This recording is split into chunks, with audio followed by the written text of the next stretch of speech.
Hey everyone, it's Short Round back with another video for you. This time it's another Lego set. It's Lego Ideas set number 22, Voltron. He is based off the 80s version of Voltron from the original animation, not the new Netflix incarnation that we've had more recently. As I say, he's a Lego Ideas set number 22. He is a parts count of 2,321 pieces. Retails in the UK for $159.99. That's $179.99 US dollars. As you can see, the box is absolutely massive. It's pushing around about kind of 2 foot tall. You know, you put your hand next to it there, and it is a big box. If you've got the box from the Lego Ideas Space Shuttle, the Saturn V, it's around about the same box dimensions as that. And that kind of, you know, the larger of the Star Wars sets that we've had more recently, like the First Order Assault Walker kind of size. It's a massive box. Really big fan of the artwork on there. Love the kind of old retro style backdrop with the grid on it, and all the kind of space print and everything in the background, and that gradient that fades into it. That's really, again, really retro feeling.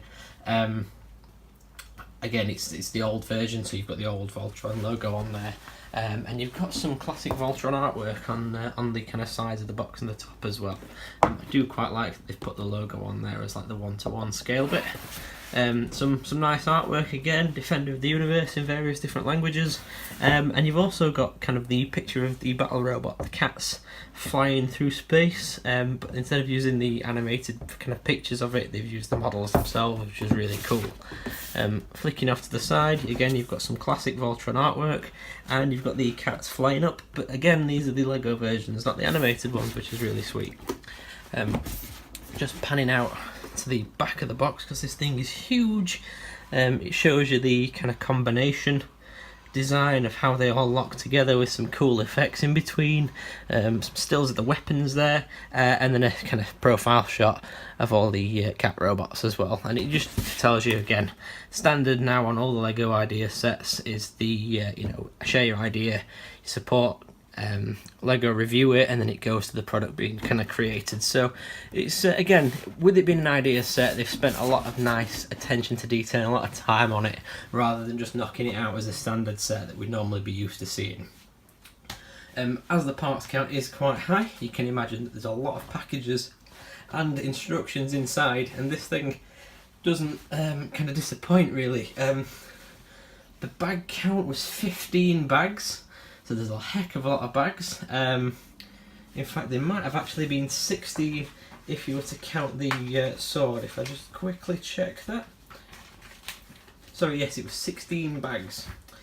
So, standard procedure with all the Lego Idea sets is you get one of the booklets that gives you all the guide and the rundown on the design process, you know, a bit of background into the actual source material. So, a bit of the blurb about Voltron. This was the stuff that good old Peter Cullen used to read out at the beginning of the show. Some summary about it, some nice artwork, and some nice stills of episodes there, which is really cool. It is quite a big booklet as well, this, so it's quite sizable. Background on all the different characters and their appropriate lion robots. Background on some of the villains. And then a bit about the actual fan designer who put it to the ideas process first of all, and put it on there. So that's good old Lendy there from the Philippines. Apparently he's been building this for quite a while, and obviously Lego reviewed it and decided to make it. Then it goes through the Lego design story. So when the design team got hold of it, it kind of talks through their design process in terms of interpreting you know, the actual Ideas guy's design into a retailable product. So there you go, you've got your actual Lego team that was responsible for making it. And really cool actually is their little kind of step by step on how they started building it as something that they could actually develop and then sell as a product, which is really cool. And then it goes into some guides on how to build Voltron's weapons. It's actually, this book here is booklet 6, so yeah, probably the highest book count that I've had from a Lego set recently, because they normally go to about 2 or 3 at the very most. The other subsequent 5 books, as you can probably guess, are individual books for each lion robot. So first one builds exclusively that kind of right leg or left leg, depending on which way you want to look at it. And it tells you the bags, so you get 3 bags to build one of the legs, 2 bags to build the arms, and it's 5 bags to build the middle of the body as well. It's the body section, the big black lion there is massive. So your books, again, there's the actual page counting and reflects on which version or which robot you're building. So the first 2 are the legs, and they're pretty hefty. The arms are a little bit thinner, so they're a little bit simpler as well. They've only got 2 bags to build in those, and they are quite a lot smaller. When we actually look at the robot itself, you'll see that the lion robots are a little bit kind of thinner, and obviously they've got joints in them where the legs ones don't. And then you've got the booklet for the black lion, which is, again, this is the hefty one. This is the 5 bags to build this guy, and it kind of goes through the whole torso / black lion assembly, which is really, really cool. And the good thing about this is, again, because it's supporting all this weight, it is a really dense build as well. So what I'll quickly do now is I'll get all the lion robots out and we'll have a chat about each one individually, and then when I've done that, we'll get him assembled into Voltron, because obviously that's the bit that everyone's here for. Back in a second. So here's the lion bots fully assembled, and you know, let me tell you, the build on these was a lot of fun. Even the fact that the arms and the legs were basically like, you know, the arm robots were basically the same blueprint as each other, and the legs were, there's enough differences in them to keep each build in itself quite interesting. So every robot that you actually built felt like it was its own thing and it was its own design, and you weren't just merely copying one from another. You know, the actual skeletons of each one, like for the legs for example, flow on much the same premise, but there are little differences that just make them unique in their own right, like the kind of cannon thing that's on the back of the yellow lion and its face here with the black stripe, and the blue one's got a bit more of a blockier torso, and it's almost got that kind of grey helmet on there compared to it. And it's just little things like that that just go a long way. Obviously the arm lions are smaller, and they've done the same with these, so he's quite blockier, he's a lot squarer. The green lion is a lot more slender and a bit more rounded, and like you say, it just makes each one feel like its own individual, and obviously not just an arm as part of a big robot. So this is the arms themselves, with obviously the subtle differences taken into consideration. They actually function in much the same way. They've got a waist articulation and they've got a neck articulation. They don't look up, and obviously they can't bend their torsos at the middle upwards, so it's just side to sides, unfortunately. I'm sure that with a little bit of jiggery pokery, someone will be able to fathom some way out to make that head completely rotate and things. Can't really be much really other than taking that ball joint out and doing something with it, but we'll see. They've obviously designed it in mind of structural integrity, so there's got to be some alternative in a way of doing it. Again, the articulation here, he's got articulated legs. I believe, if I remember rightly, I'm not an expert on biology, but I think the legs in these are slightly off. I don't think it bends like a human knee. I think it's back jointed on a lion or a cat, so you can switch them around and change it if you wanted to. Tail is just like, you know, a couple of hinge pieces like that rotate up and down, which is quite sweet for what it is. The big thing here is the print work on the stickers. So these are chrome finished stickers, which are really, really cool, and pretty much every lion robot's got them on it, so you get about 16 of them in the box, so it's quite a lot.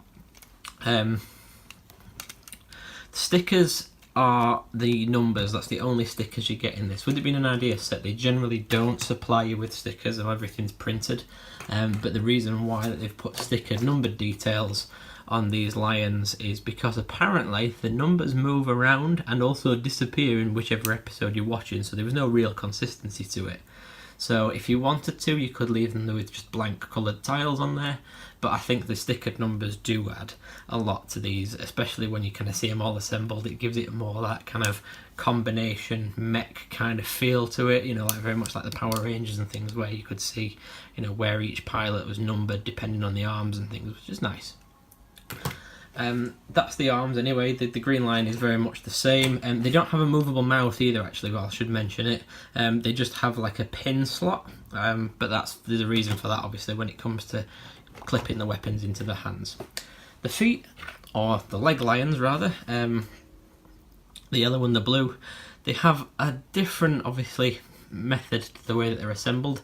They don't have any articulation in the body because obviously the head flips forward and forms the kind of leg, and the other part forms the shin. They do have a bit of articulation in the mouth, so a little bit of tooth action there. Legs are a bit bigger and a bit blockier, again just because the arm robots are smaller, the leg ones are sturdier. Same joint issue really. If you're into that, you can swap them around and make them more anatomically correct. Got some hinge pieces in there and it's ratcheted, so it's quite nice. These are really strong, they're really sturdy and locked in there, there's no risk of them falling apart. And then to kind of transform him, you basically, he's got a pin inside him, you just push down here and you'll notice that this assembly rotates here like this. And there's a clip section which, just if you look inside there, there are a pair of clips, and what that does is that rotates into there and locks in, and you can hear it click. And all you do then is you just fold the lion arms into themselves. The tail itself is on some ball jointed pieces rather than hinges on the smaller lions. You rotate it around and you tuck it into the space in his back portion there, and that's how you make the legs. Very simple. Same with the blue lion as well, it does exactly the same. The arm lions literally just fold the legs in, and that's where it tabs into the body of Voltron. And then the main event really is the black lion, and he was a lot of fun to assemble. He's a really hefty piece. You know, definitely weighty. 5 bags worth of bricks went into this, so you're talking, you know, potentially, you know, the equivalent of both leg lions as one, and it's really strong. The main meat of it really is in the middle of the body here, up at the shoulders and these legs, so the bits that are going to take the strain when he's assembled. He basically has next to no articulation though as a consequence to try and keep him sturdy, which is a little bit disappointing. He does have a hinge in his tail there.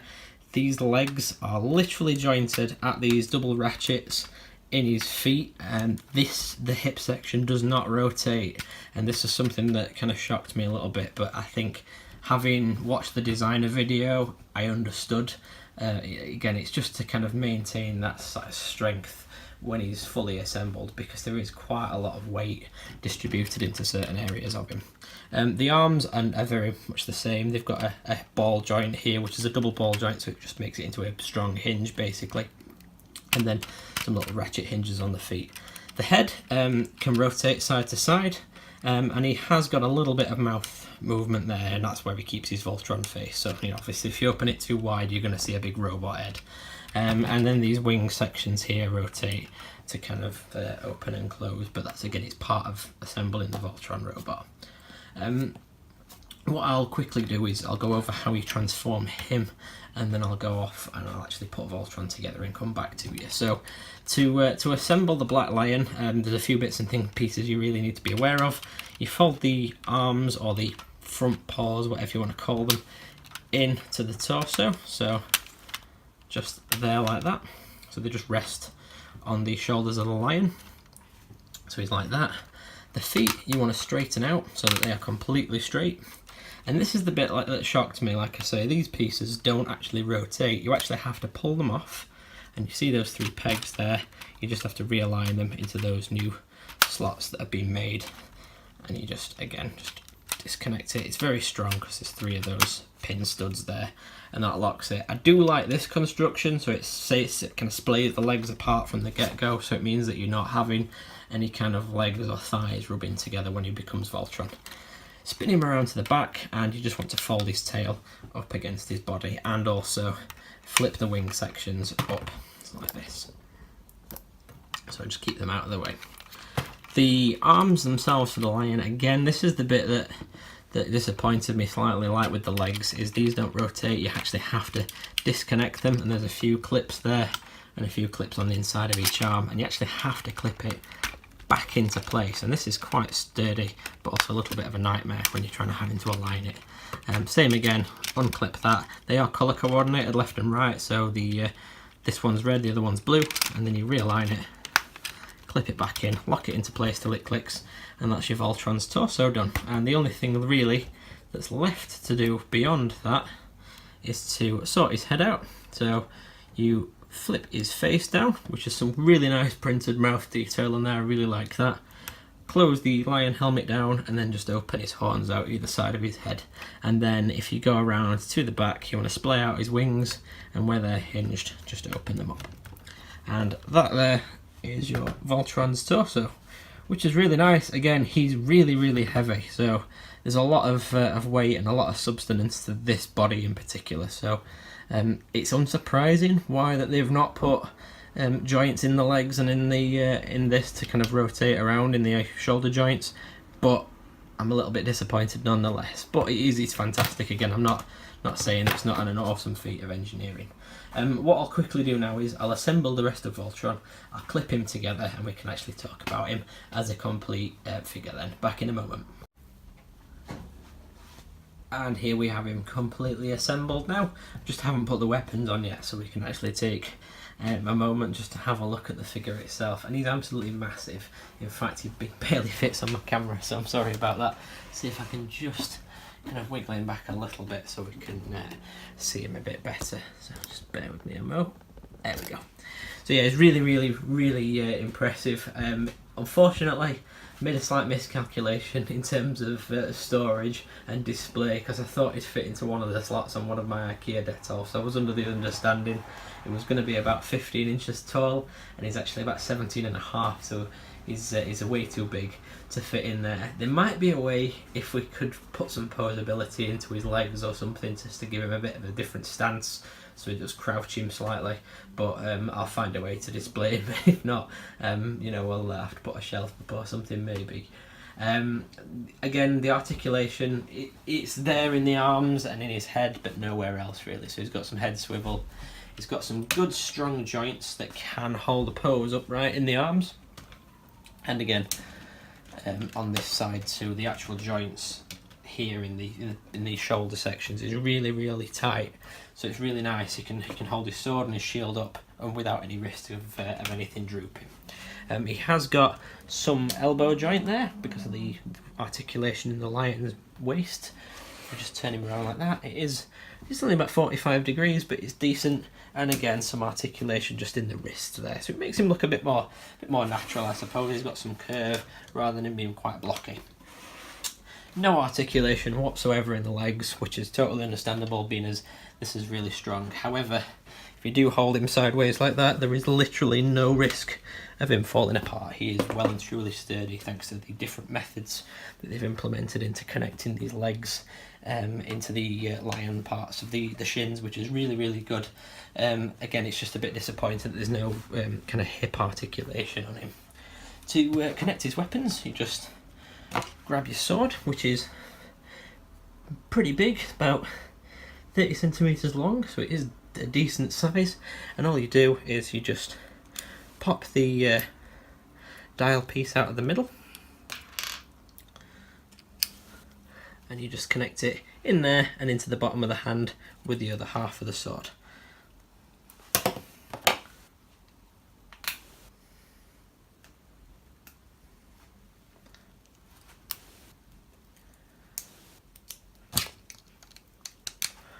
To connect the shield, even simpler. It is just articulated pin on the back that opens out and slots in, and they just slot in using the little mechanic just there on that Technic pin. Just trying to get the pin out of the other hand, and it's proven a little bit difficult. But you just slot that into there, and he has got his sword. It is, like I say, it's just a case of putting the other pin in, taking it out of this and putting it into the bottom there and connecting it into the other half of his wrist. So it's really nice. I would very much like some kind of tricks or anything. I'm sure there's some cheat out there that you can fashion into being able to make him more articulated, because I would like him to be able to open his shoulders wider, because at the moment it is literally just an up and down motion. But overall, I'm really impressed with it.